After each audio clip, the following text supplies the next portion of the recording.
असम के गवर्नर श्री लक्ष्मण प्रसाद आचार्य जी, ऊर्जावान मुख्यमंत्री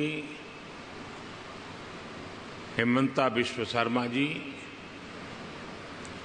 इंडस्ट्री लीडर्स, अन्य महानुभाव, देवी और सज्जनों, पूर्वी भारत और नॉर्थ ईस्ट की भूमि आज एक नए भविष्य की शुरुआत करने जा रही है। एडवांटेज आसाम पूरी दुनिया को असम के पोटेंशियल और प्रोग्रेस से जोड़ने का एक महाअभियान है। इतिहास गवाह है कि पहले भी भारत की प्रॉस्पेरिटी में ईस्टर्न इंडिया का बहुत बड़ा रोल हुआ करता था। आज जब भारत विकसित होने की तरफ बढ़ रहा है तो एक बार फिर ईस्टर्न इंडिया, हमारा ये नॉर्थ ईस्ट अपना सामर्थ्य दिखाने जा रहा है। एडवांटेज आसाम को मैं इसी स्पिरिट के रिफ्लेक्शन के रूप में देख रहा हूं। मैं असम सरकार को, हेमंता जी की पूरी टीम को इस भव्य आयोजन के लिए बहुत बहुत बधाई देता हूं। मुझे याद है 2013 में मैं चुनाव अभियान के लिए आसाम का दौरा कर रहा था, तो एक सभा में ऐसे ही मेरे मन से एक शब्द निकला था और मैंने कहा था, वो दिन दूर नहीं जब लोग अल्फाबेट्स पढ़ना शुरू करेंगे तो कहेंगे ए फॉर आसाम।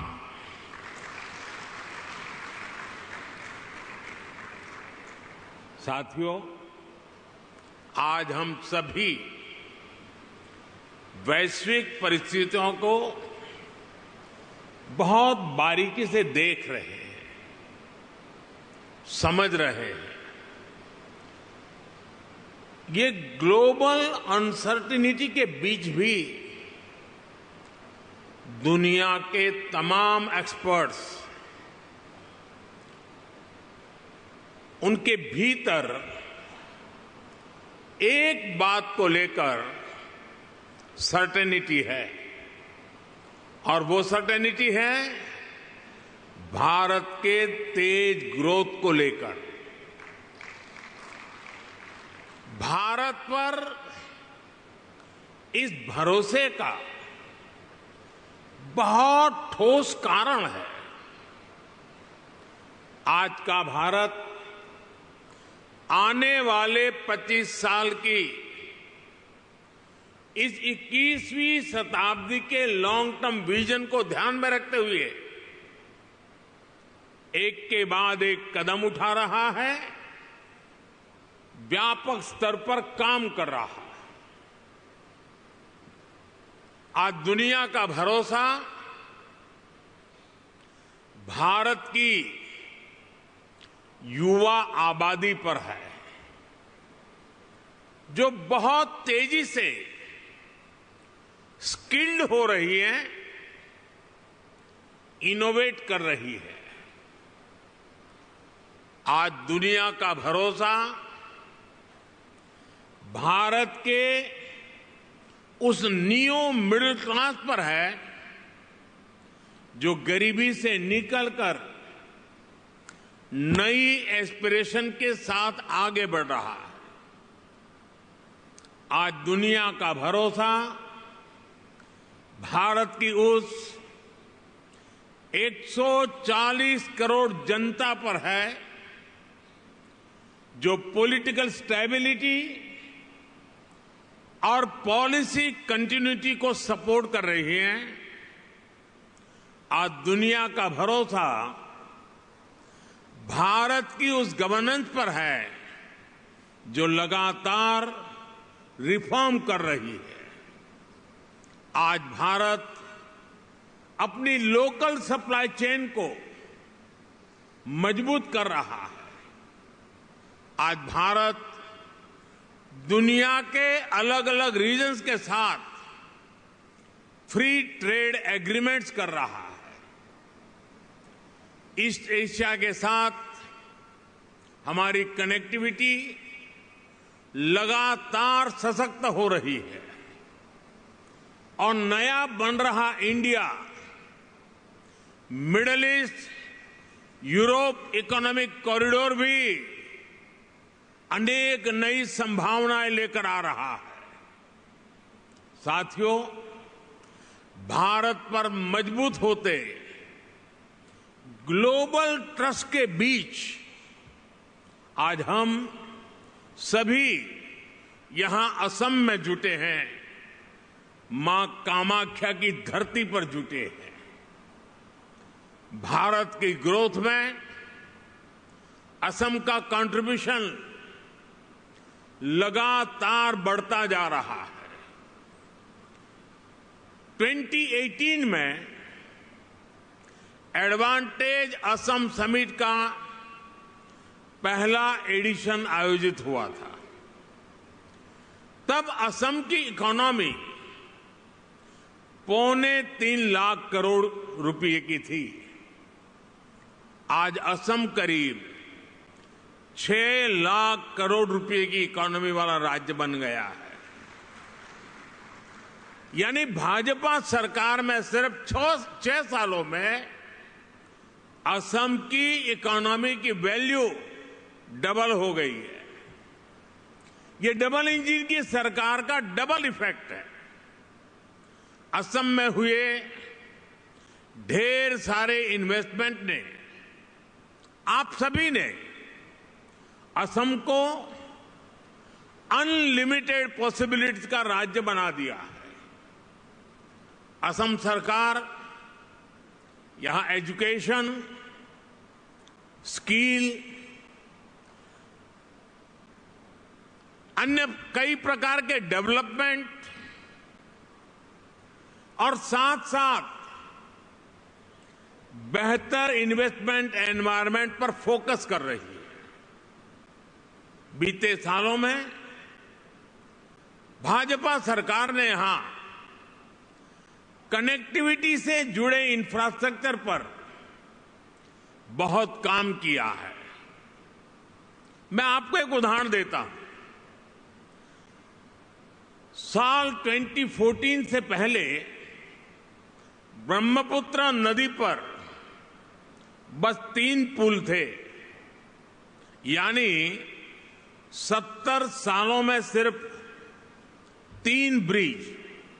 लेकिन बीते 10 सालों में हमने 4 नए ब्रिज बनाए हैं। हमने इनमें से एक ब्रिज का नाम भारत रत्न भूपेन हजारिका जी के नाम पर रखा है। असम को 2009 से 2014 के बीच रेल बजट में औसतन 2,100 करोड़ रुपए मिले थे। हमारी सरकार ने असम के रेलवे बजट को 4 गुना से ज्यादा बढ़ाकर 10,000 करोड़ रुपए तक पहुंचा दिया। असम के 60 से ज्यादा रेलवे स्टेशन को भी मॉडर्नाइज किया जा रहा है। आज गुवाहाटी से न्यू जलपाईगुड़ी के बीच नॉर्थ ईस्ट की पहली सेमी हाई स्पीड ट्रेन चल रही है। साथियों, असम की एयर कनेक्टिविटी का तेज गति से विस्तार हो रहा है। 2014 तक यहां सिर्फ 7 रूट्स पर फ्लाइट्स ऑपरेट होती थी। अब करीब करीब 30 रूट्स पर फ्लाइट्स चलने लगी है। इससे लोकल इकोनॉमी को भी बहुत बड़ा बूस्ट मिला है, यहां के युवाओं को रोजगार मिला है। साथियों, ये परिवर्तन सिर्फ इंफ्रास्ट्रक्चर तक सीमित नहीं है। लॉ एंड ऑर्डर में अभूतपूर्व सुधार हुआ है। बीते दशक में अनेक पीस अकॉर्ड्स किए गए हैं। बॉर्डर से जुड़े लॉन्ग पेंडिंग इश्यूज का समाधान किया गया है। आज असम का हर रीजन, हर नागरिक, हर युवा यहां के विकास के लिए दिन रात मेहनत कर रहा है। साथियों, आज भारत में इकोनॉमी के हर सेक्टर में, हर लेवल पर बड़े रिफॉर्म्स हो रहे हैं। हमने ईज ऑफ डूइंग बिजनेस के लिए निरंतर काम किया है। हमने इंडस्ट्री और इनोवेशन कल्चर को बढ़ावा देने का पूरा इकोसिस्टम तैयार किया है। स्टार्टअप के लिए नीतियां हो, मैन्युफैक्चरिंग के लिए पीएलआई स्कीम्स हो, या मैन्युफैक्चरिंग कंपनियां और एमएसएमईज को टैक्स में छूट देना हो, हमने हर एक के लिए बेहतरीन पॉलिसीज बनाई है। सरकार देश के इंफ्रास्ट्रक्चर पर भी बहुत बड़ा इन्वेस्टमेंट कर रही है। इंस्टीट्यूशनल रिफॉर्म, इंडस्ट्री, इंफ्रास्ट्रक्चर और इनोवेशन का यही कॉम्बिनेशन भारत की प्रगति का आधार है। और इसलिए इन्वेस्टर्स भी देश के पोटेंशियल को, उनकी और देश की प्रगति की पॉसिबिलिटीज को बदलता हुआ देख रहे हैं। और इस प्रगति में असम भी डबल इंजन की स्पीड से आगे बढ़ रहा है। असम ने 2030 तक अपनी इकोनॉमी को 150 बिलियन तक पहुंचाने का टारगेट सेट किया है। मुझे विश्वास है असम इस लक्ष्य को जरूर हासिल कर सकता है। मेरे इस विश्वास का कारण असम के सामर्थ्यवान और प्रतिभाशाली असम के लोग हैं, यहां की भाजपा सरकार का कमिटमेंट है। असम आज साउथ ईस्ट एशिया और भारत के बीच का गेटवे बनकर उभर रहा है। इस पोटेंशियल को और आगे बढ़ाने के लिए सरकार ने North East transformative industrialization scheme यानी उन्नति शुरू की है। ये उन्नति स्कीम असम समेत पूरे नॉर्थ ईस्ट में इंडस्ट्री को, इन्वेस्टमेंट को, टूरिज्म को गति देगी। मैं इंडस्ट्री के आप सब साथियों से कहूंगा, इस स्कीम और असम के अनलिमिटेड पोटेंशियल का पूरा लाभ उठाइए। असम की नेचुरल रिसोर्सेज और स्ट्रेटेजिक लोकेशन इस राज्य को इन्वेस्टमेंट का प्रीफर्ड डेस्टिनेशन बनाती है। असम के सामर्थ्य का एक उदाहरण असम टी है। असम टी अपने आप में एक ब्रांड है जो दुनिया भर में चाय के शौकीनों के जीवन का हिस्सा बन चुकी है। असम टी को 200 साल पूरे हो चुके हैं। ये लेगेसी असम को बाकी सेक्टर्स में भी आगे बढ़ने के लिए प्रेरित करती है। साथियों, आज ग्लोबल इकोनॉमी में बहुत बड़ा बदलाव हो रहा है। पूरी दुनिया एक रेजिलिएंट सप्लाई चेन की मांग कर रही है और इसी कालखंड में भारत ने अपने मैन्युफैक्चरिंग सेक्टर को आगे बढ़ाने के लिए मिशन मोड पर काम शुरू किया है। हम मेक इन इंडिया के तहत लो कॉस्ट मैन्युफैक्चरिंग को बढ़ावा दे रहे हैं। फार्मास्यूटिकल्स, इलेक्ट्रॉनिक्स, ऑटोमोबाइल, हमारी इंडस्ट्री ना सिर्फ डोमेस्टिक डिमांड्स को पूरा कर रही है, बल्कि इंटरनेशनल मार्केट में भी मैन्युफैक्चरिंग एक्सेलेंस के नए बेंचमार्क बना रही है। इस मैन्युफैक्चरिंग रिवॉल्यूशन में असम बहुत बड़ी भूमिका निभा रहा है। साथियों, असम की ग्लोबल ट्रेड में हमेशा से एक हिस्सेदारी रही है। आज पूरे भारत के ऑन शोर नेचुरल गैस प्रोडक्शन का 50% से ज्यादा शेयर असम के पास है। बीते कुछ सालों में यहां की रिफाइनरीज की कैपेसिटी में बहुत बड़ी वृद्धि की गई है। इलेक्ट्रॉनिक्स, सेमीकंडक्टर्स और ग्रीन एनर्जी जैसे इमर्जिंग सेक्टर में भी असम तेजी से उभर रहा है। सरकार की पॉलिसीज के कारण असम हाईटेक इंडस्ट्रीज के साथ साथ स्टार्टअप्स का भी हब बन रहा है। साथियों, अभी कुछ दिन पहले ही बजट में केंद्र सरकार ने नामरूप 4 प्लांट को भी मंजूरी दी है। आने वाले समय में ये urea production plant north east सहित पूरे देश की यूरिया की डिमांड को पूरा करेगा।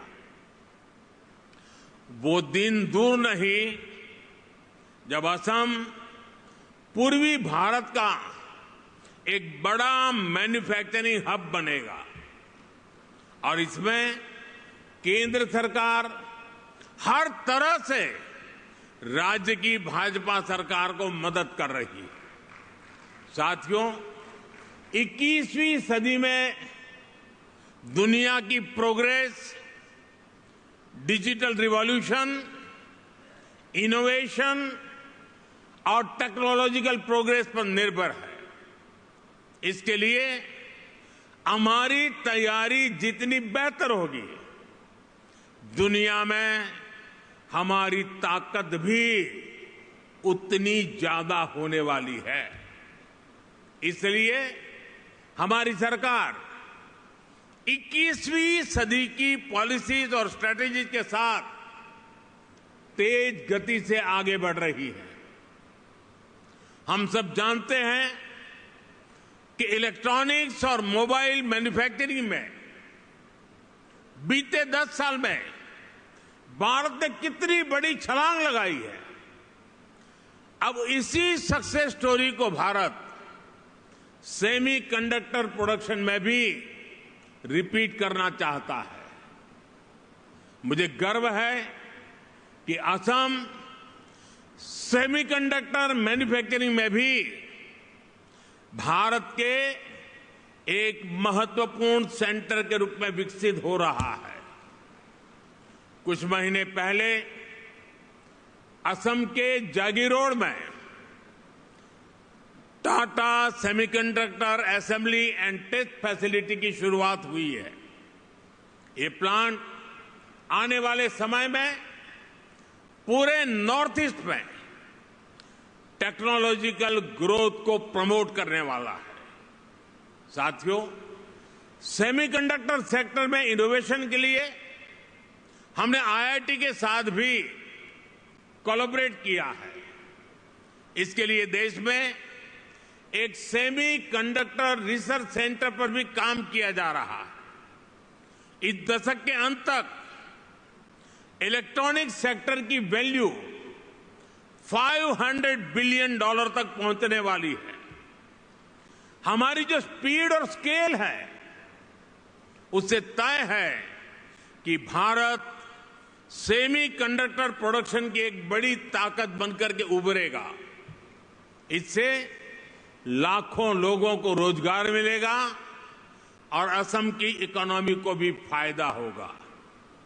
साथियों, बीते 10 सालों में भारत ने अपनी एनवायरमेंटल रिस्पॉन्सिबिलिटीज को समझते हुए भी नीतिगत निर्णय किए हैं।